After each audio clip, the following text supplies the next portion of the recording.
We hear it all the time. People hate cleaning their glass. You spend all your time wiping, spraying, and scrubbing just to get out there at sunset and realize your windshield's in worse shape than when you even started. Well, today we're gonna be talking about how to improve your process so you can drive off into the sunset streak-free. If this is your process, you're already off on the wrong foot.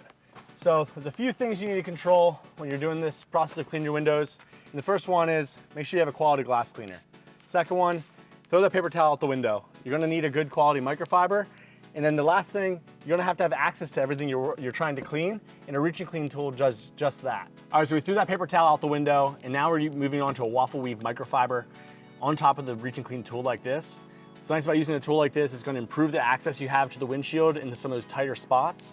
It's also gonna give you even pressure and friction across the whole windshield, rather than using just a microfiber that might be folded up in your hand, and you're not getting that even pressure throughout the whole microfiber area. This is gonna keep that whole part nice, even pressure, friction throughout the whole part you're cleaning. All you wanna do to clean it, spray a little bit on the windshield, and you can actually use this tool to push that product down the windshield. You can kind of see it as I'm driving it down to the lower parts of the windshield, around here, spin it around, get all the tighter spots. Now, a tip to keep in mind with this when you're using it, the farther away you get your hand from the windshield, the more friction you're gonna have and the harder it's gonna be to push it.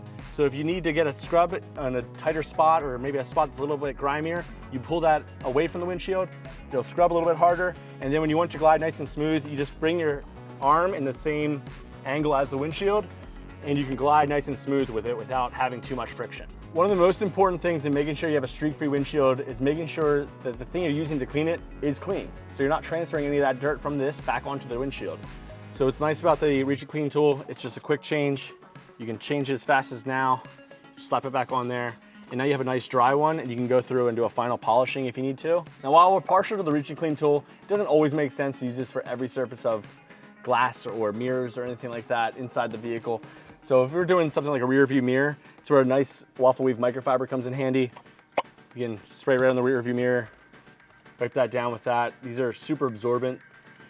If you're using a paper towel or anything like that, they might have chemicals inside those that will end up transferring back onto the glass you're doing.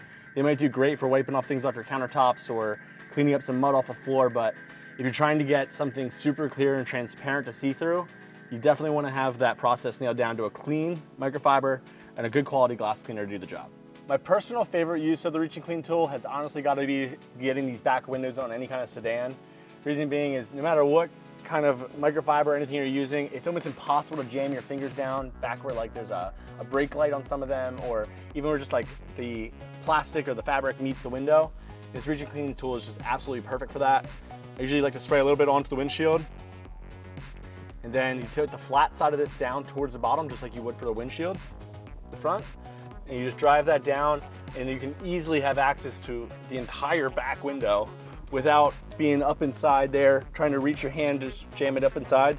Typically, if I didn't have this, I would be upside down with my hand trying to get that, and then I end up touching my forearm to the window again and end up having to redo the top of the window. So this just makes life a whole lot easier. You have access, you get all the proper pressure that you need, you have the friction you need to polish that back window clean. If you follow those steps, you shouldn't have to do the same job twice. Thanks for watching. We'll see you in the next one.